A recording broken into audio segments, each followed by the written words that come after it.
grand merci d'être là. Vraiment un tout grand merci. Et avant de commencer ce festival, je vais inviter le directeur du festival Millennium qui s'appelle Lubomir Gorgiev, qui va venir pour vous dire quelques mots. Vous pouvez l'accueillir.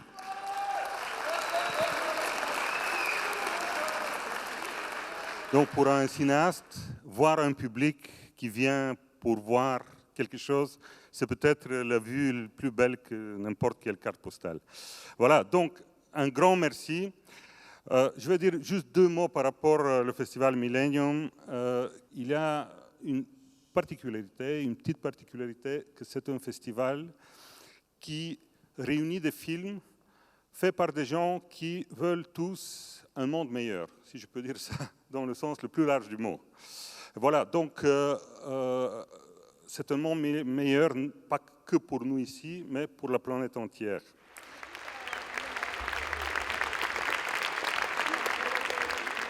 Est-ce qu'un film peut rendre le monde meilleur ? J'ai envie de faire un film sur les sans-abri, parce que j'ai déjà eu froid. Mais est-ce qu'un film peut changer les choses ? Est-ce qu'il peut changer la perception, le regard ou le comportement des individus ? Je crois franchement que certaines personnes pourraient prendre conscience du mal-être de certaines personnes qui vivent dans les rues ou dans les centres. Je crois que certaines personnes pourraient prendre conscience.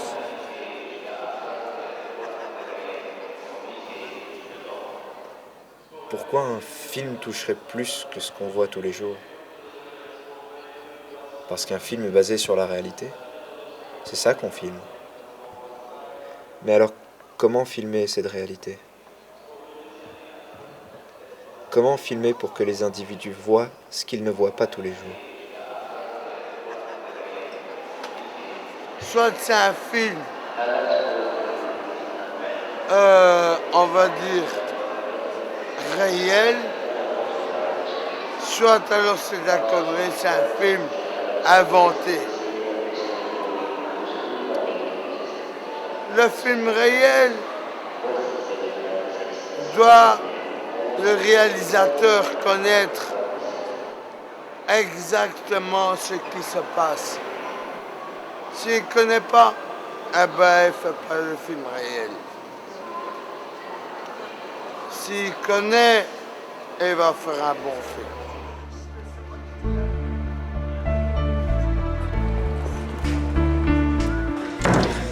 C'est donc la salle, vous la voyez. C'est fini à 7h06, c'est fini les douches. Donc les gens montent à manger. Si on fait des semblants d'émissions où le roi rend visite, on lui montre les belles choses, il y en a très peu, et la vérité, personne ne le sait jamais.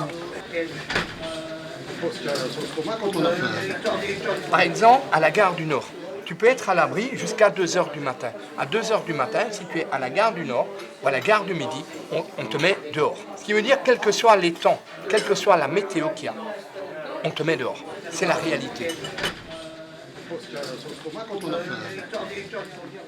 Ils ne sont pas que la bouteille à la main, ils ne sont pas que alcooliques, ils ne sont pas que puants, ils sont autre chose.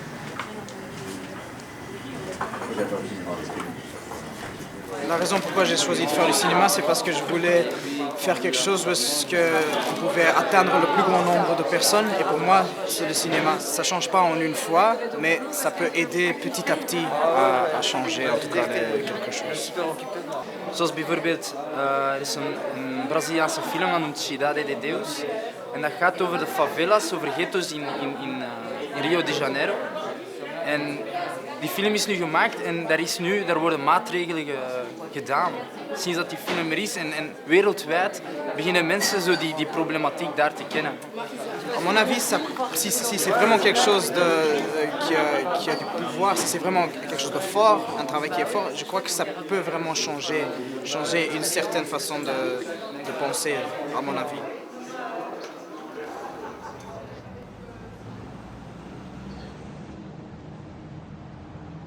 Mais comment faire d'un film quelque chose de fort ? Comment dois-je le commencer? Qu'est-ce que je vais filmer? Qu'est-ce que je vais vouloir dire en filmant? Comment à travers l'écran pouvoir toucher les gens? Comment casser cette distance? Comment casser la distance de l'écran et apporter une certaine réalité? Comment faire un film fort et juste?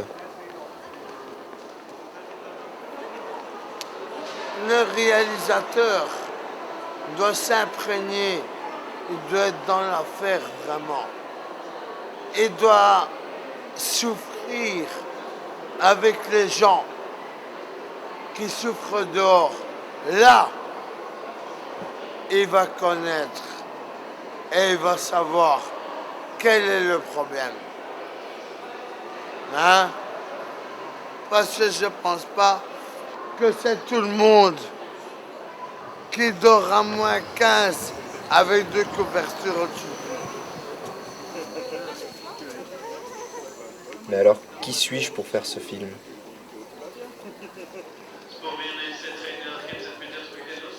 Est-ce que j'ai déjà eu suffisamment froid? Est-ce que j'ai eu froid assez longtemps?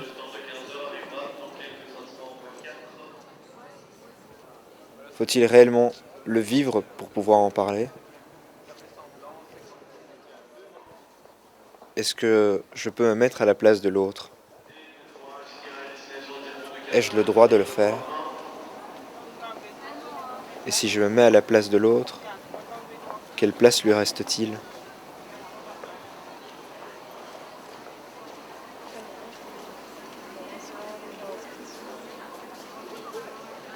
Les 3/4 des gens, ils t'ignorent, ils te regardent à peine, comme si tu étais un déchet, quoi. Et ça, malheureusement, on le ressent. Et si nous, on le ressent, on ne peut pas être gentil non plus.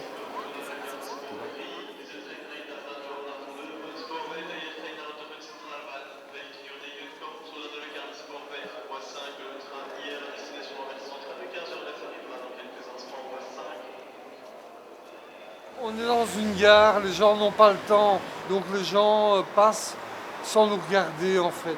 Même si j'aimerais bien qu'on fasse un film là-dessus, ça ne me touche pas parce que je préfère être discret. Comment faire un film sans montrer les choses? Comment suggérer une chose et pas une autre? Comment avoir une histoire sans avoir de visage? On a déjà honte. Qu'on soit filmé, qu'on soit dans le journal, on a déjà honte. J'ai eu mes vécus, j'ai eu mes trucs avec ma famille qui m'ont fait des sales trucs et j'ai pas envie qu'on me voit à la télé, qu'on me dise ouais hop, sur la gare centrale, et puis ils vont venir et puis ils vont continuer à faire ce qu'ils m'ont fait dans le passé, quoi. C'est tout, quoi. Nous on veut juste un peu de chaleur, pouvoir mais les gens ils comprennent pas. Elle s'appelle Pépette. S'il vous plaît, David. Elle s'appelle Pépette, c'est la mascotte de la gare. Pépette, la mascotte de la gare, regarde, tu passes à la télé. Elle a l'air un peu traumatisée, là. Ouais, mais elle n'a pas la vie. Le regard est l'être de l'âme. Non les yeux, quand tu regardes quelqu'un, tu peux savoir s'il te ment ou s'il te ment pas rien qu'en regardant ses yeux. Je pense qu'avec ou sans visage, ce qui est important, c'est de recevoir leur histoire. On est là jusqu'au dernier train. Dès que le dernier train est passé, allez, au revoir tout le monde dehors. Il y a, je ne sais pas combien de bâtiments qui sont inhabités, qu'on pourrait offrir ne fût-ce qu'un ou 2 mois aux sans-abri, au lieu de les laisser crever dans la rue de froid et de dire au journal, oh, Il y a un sans-abri qui est mort à Bruxelles. Ah, il y a un autre qui est mort là. Hein? Rien à branler. Eh ben, excuse-moi mon frère. Je vais t'assurer une chose. C'est que nous, on n'en a pas rien à branler.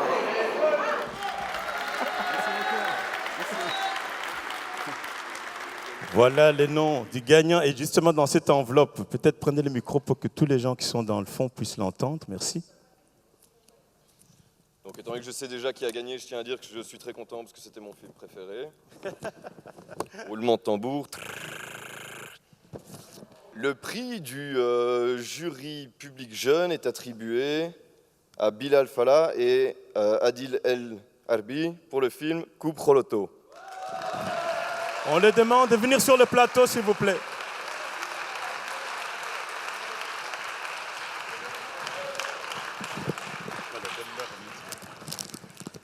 Voilà, félicitations. Félicitations. Merci. Voilà. Ah, super, bravo. Merci. Vous voulez dire un petit mot, vous pouvez. Bonjour, bonsoir, je veux dire. Eh ben, ouais, on est très honorés de gagner ce prix. On ne s'était pas attendu à ça et on voudrait remercier tous les gens du jury et les gens du festival. Je vais donner le micro à mon collègue ici, Bilal. Je veux seulement dire merci à tout le monde, vraiment, merci. Ok.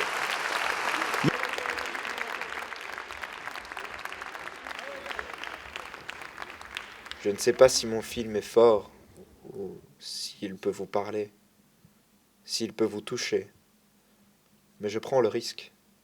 Je veux le partager. Le temps n'a plus de notion, mais la notion reste le temps. Non pas que le temps soit rare ou qu'il vaille de l'argent, mais parce qu'il ne passe pas. Il est interminable, et minable nous rend cette usure. Car à ce moment-là, on vit dans le désespoir du futur en regardant par la cellule du présent.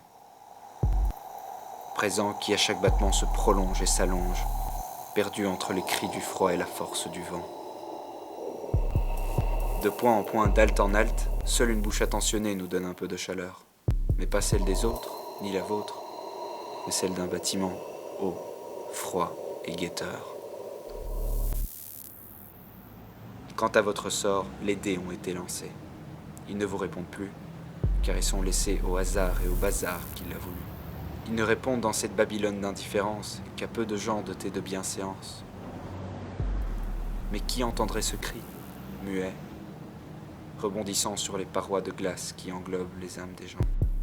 Peu à peu, la force du cri s'estompe. Menés çà et là, les échos de ma voix restent encore audibles. Quant à moi, je m'efface peu à peu, je deviens invisible.